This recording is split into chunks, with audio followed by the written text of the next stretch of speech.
ചെറുതെങ്കിലും ഇമ്മിണി വലിയ കാര്യം. ESP, extra sensory perception, അതീന്ദ്രിയ സിദ്ധി എന്നൊക്കെ പറയും. ഒരാളുടെ മനസ്സ് വായിക്കാൻ സാധിക്കുക, ഒരു വസ്തുവിനെ തൊടാതെ അതിനെ നിയന്ത്രിക്കാൻ സാധിക്കുക, ഒരു സ്ഥലത്ത് നിന്നും മറ്റൊരു സ്ഥലത്ത് നടക്കുന്ന സംഭവത്തെ കൃത്യമായി വിശദീകരിക്കാൻ സാധിക്കുക തുടങ്ങിയ കഴിവുകളെയാണ് ESP അഥവാ എക്സ്ട്രാ സെൻസറി പെർസെപ്ഷൻ എന്നൊക്കെ പറയുന്നത്. ഇന്ന് ഇത്തരം കഴിവുള്ള ആളുകളെ ഒരു സംശയത്തോടു കൂടി മാത്രമേ നമ്മൾ കാണുകയുള്ളൂ. എന്നാൽ കാലങ്ങൾക്ക് മുമ്പ് ഇത്തരം കഴിവുകളെ പരീക്ഷിക്കപ്പെടുകയും തെളിയിക്കപ്പെടുകയും ചെയ്തിട്ടുണ്ട്. പ്രോജക്റ്റ് സ്റ്റാർഗേറ്റ് എന്നാണ് ഈ ഒരു പദ്ധതി അറിയപ്പെട്ടിരുന്നത്. പ്രോജക്റ്റ് സ്റ്റാർഗേറ്റിനെ കുറിച്ചും അതിനെക്കുറിച്ച് വിശദീകരിച്ച സ്ട്രേഞ്ചർ തിങ്സ് എന്ന സീരീസിനെ കുറിച്ചും കൃത്യമായൊരു വീഡിയോ നമ്മൾ മുന്നേ ചെയ്തിട്ടുണ്ട്. സോവിയറ്റ് യൂണിയനെ തോൽപ്പിക്കാനും സോവിയറ്റ് യൂണിയന്റെ പദ്ധതികളെക്കുറിച്ച് മുൻകൂട്ടി അറിയാനും ഇത്തരം അതീന്ദ്രിയ സിദ്ധിയുള്ള ചാരന്മാരെ വളർത്തിയെടുക്കുക എന്നത് കോടികൾ മുടക്കി അമേരിക്ക നടത്തിയ ഒരു പദ്ധതിയായിരുന്നു.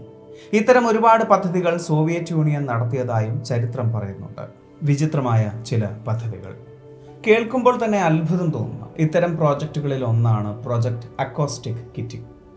മനുഷ്യരിൽ ചാരപ്രവൃത്തി നടത്തുക എന്നത് നമ്മൾ കേട്ടിട്ടുള്ള വിഷയമാണ്. എന്നാൽ ഇവിടെ മൃഗങ്ങളിലൂടെ ചാരപ്രവൃത്തി നടത്തുക എന്ന നിഗൂഢമായ ഉദ്ദേശമായിരുന്നു നടപ്പിലാക്കിയത്. അതിനായി അവർ തെരഞ്ഞെടുത്തത് ഒരു പൂച്ചക്കുഞ്ഞിനെയും.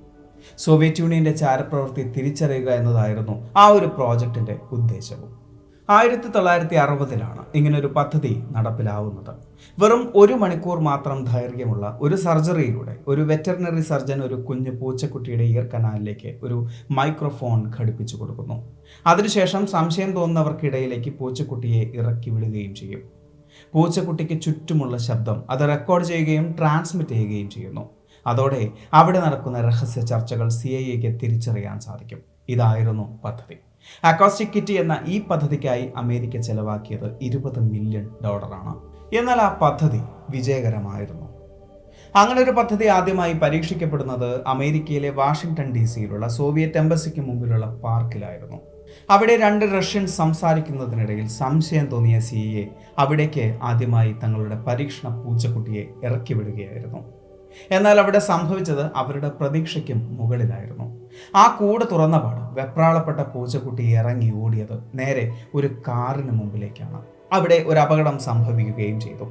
ആ അപകടത്തിൽ CIAക്ക് നഷ്ടമായത് മൈക്രോഫോൺ ഘടിപ്പിച്ച പൂച്ചക്കുട്ടിയെ മാത്രമായിരുന്നില്ല, $20 മില്യൺ കൂടിയായിരുന്നു.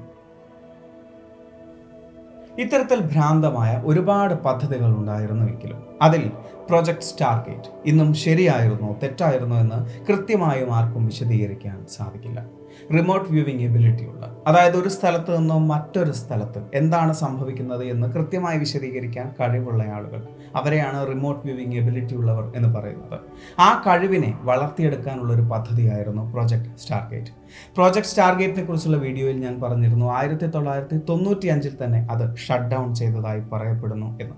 എന്നിരുന്നാലും അതിനുശേഷവും ഇത്തരം കഴിവുള്ളവരെ പല കേസുകളിലും ഉപയോഗിച്ചിരുന്നതായാണ് പറയപ്പെടുന്നത്. മനുഷ്യന്റെ ശരീരവുമായി പ്രപഞ്ചത്തിലെ പലയിടത്തിലേക്കും ചെന്നെത്തുക എന്നത് ഇന്നുവരെ നമ്മൾ കണ്ടെത്തിയ അറിവുകൾ കൊണ്ട് സാധ്യമല്ല. അങ്ങനൊന്ന് സാധ്യമാക്കാൻ ഇനിയും പലതും നമ്മൾ കണ്ടെത്തേണ്ടിയിരിക്കുന്നു. എന്നാൽ റിമോട്ട് വ്യൂവിംഗ് എന്ന കഴിവുള്ളവർക്ക് ഭൂമിയിൽ എവിടേക്കും മനസ്സുകൊണ്ട് സഞ്ചരിക്കാം എന്നിരിക്കെ എന്തുകൊണ്ട് ഭൂമിക്ക് പുറത്തേക്ക് ചെന്നുകൂടാ? അങ്ങനെയും അന്ന് ചിന്തിച്ചിരുന്നു. ആ ചിന്തയിലൂടെ അവർ ചെന്നെത്തിയത് ചൊവ്വയിലാണ്. അവിടെ അവർ കണ്ട കാഴ്ച ഏവരെയും അത്ഭുതപ്പെടുത്തുകയും ചെയ്തിരുന്നു. സംഭവം നടക്കുന്നത് 1984 മെയ് 22 വെർജീനിയയിലെ മോൺട്രിയൽ ഇൻസ്റ്റിറ്റ്യൂട്ടിൽ വെച്ച്. വിയറ്റ്നാമിൽ അമേരിക്കൻ ഇന്റലിജന്റ് ഓഫീസറായി ജോലി ചെയ്തിരുന്ന ജോ മക് മൊനീഗൽ എന്ന വ്യക്തിയാണ് ചൊവ്വയിലേക്ക് മനസ്സുകൊണ്ട് സഞ്ചരിച്ചത്. 1970 അദ്ദേഹത്തിന് ഒരു അപകടം സംഭവിച്ചിരുന്നു, ഒരു ഹെലികോപ്റ്റർ അപകടം. അതിൽ മരണത്തിൽ നിന്നും തിരികെ വന്ന ഒരു വ്യക്തിയാണ് മൊനീഗൽ. എന്നാൽ ആ തിരികെയുള്ള വരവിൽ അദ്ദേഹത്തിന് ഒരു പ്രത്യേക കഴിവ് കൂടി ലഭിച്ചിരുന്നു. അതായത് ഒരു സ്ഥലത്ത് ഇരുന്നു കൊണ്ട് മറ്റൊരു സ്ഥലത്ത് നടക്കുന്ന വിഷയത്തെ കൃത്യമായി വിശദീകരിക്കാൻ സാധിക്കുന്ന ഒരു സൈക്കിക് എബിലിറ്റി. അതുകൊണ്ട് തന്നെ അതിനുശേഷമുള്ള പല US പ്രോജക്റ്റിലും അദ്ദേഹത്തെ ഒരു പ്രധാന സൈക്കിക്കായി തെരഞ്ഞെടുത്തിരുന്നു. അന്ന് ഒരു സീൽഡ് എൻവലപ്പുമായാണ് അവർ ജോ മക് മൊനീഗലിനെ കാണാനായി എത്തിയത്.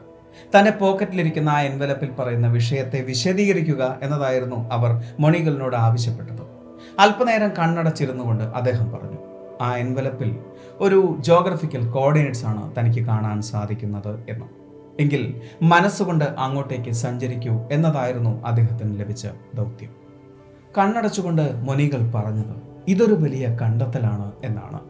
താനിപ്പോൾ നിൽക്കുന്നത് ഒരു പടുകൂറ്റൻ പിരമിഡിന് മുമ്പിലാണ് എന്നും അത് ഗിസയിലെ പിരമിഡിനേക്കാൾ എത്രയോ ഇരട്ടി വലുപ്പമുള്ളതാണ് എന്നും ഇവിടെ നിന്നുകൊണ്ട് തന്നെ അതിനുള്ളിലുള്ള വലിയ വലിയ മുറികൾ തനിക്ക് കാണാൻ സാധിക്കുന്നുണ്ട് എന്നും മുനികൾ പറഞ്ഞു.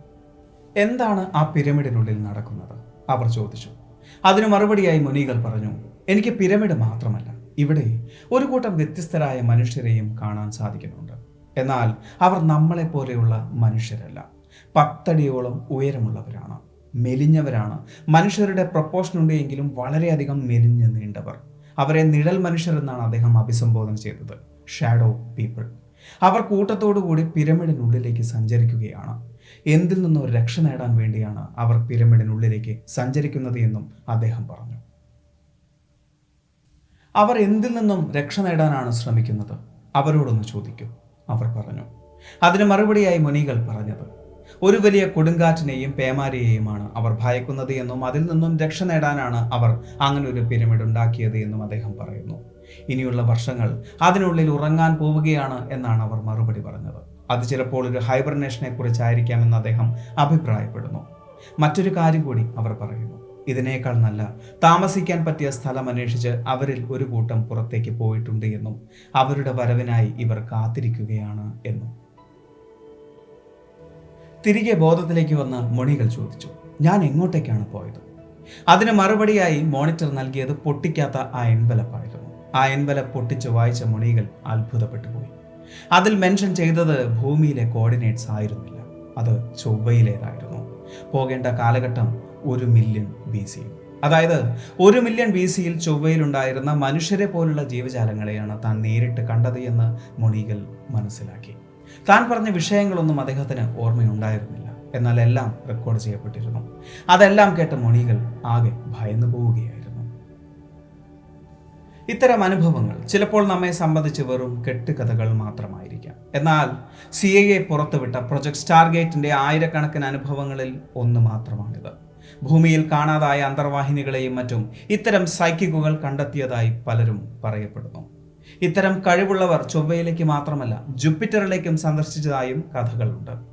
ജൂപ്പിറ്ററിന് ചുറ്റും സാറ്റേണിനെ പോലെ തന്നെ ഒരു വലയമുണ്ട് എന്ന് ആദ്യമായി പറഞ്ഞത് റിമോട്ട് വ്യൂവിങ്ങിലൂടെ ഒരു സൈക്കിക്കായിരുന്നു.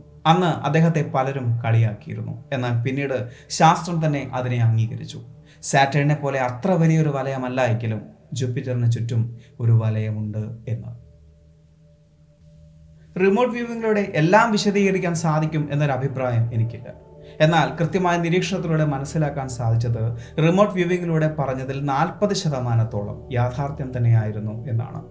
ESP എന്നത് ശാസ്ത്രീയമായി വിശദീകരിക്കാൻ ഇന്നുവരെ സാധിച്ചിട്ടില്ല. എന്നാൽ CIA നൽകിയ ഇത്തരം പ്രോജക്റ്റുകളുടെ റിപ്പോർട്ടിലൂടെ അതിനെ അവിശ്വസിക്കാനും സാധിക്കുന്നില്ല. ഇനി മൊണികൾ ചൊവ്വയിൽ കണ്ട കാഴ്ച യാഥാർത്ഥ്യമായിരുന്നു എന്ന് തന്നെ ഇരിക്കട്ടെ. അങ്ങനെയെങ്കിൽ അവിടെ ഒരു ചിന്തയ്ക്ക് സാധ്യതയുണ്ട്. അവർ പറഞ്ഞതുപോലെ ജീവിക്കാൻ സാധിക്കുന്ന മറ്റൊരു സ്ഥലം അന്വേഷിച്ചു പോയ ആ ചിലരുണ്ടല്ലോ, അവർ ഇപ്പോൾ എവിടെയായിരിക്കും? 1 മില്യൺ വർഷങ്ങൾക്ക് മുമ്പ് അവർ വന്നെത്തിയത് നമ്മുടെ സ്വന്തം ഭൂമിയിലായിരിക്കുമോ? 10 അടിയിൽ കൂടുതൽ ഉയരമുണ്ട് എന്ന് പറയപ്പെടുന്ന അവരായിരിക്കുമോ നമ്മൾ അന്വേഷിക്കുന്ന ജിയൻസ്? ഇനി മൊണികൾ കണ്ടത് ചൊവ്വയിൽ നമ്മുടെ പൂർവികരെ ആയിരിക്കും.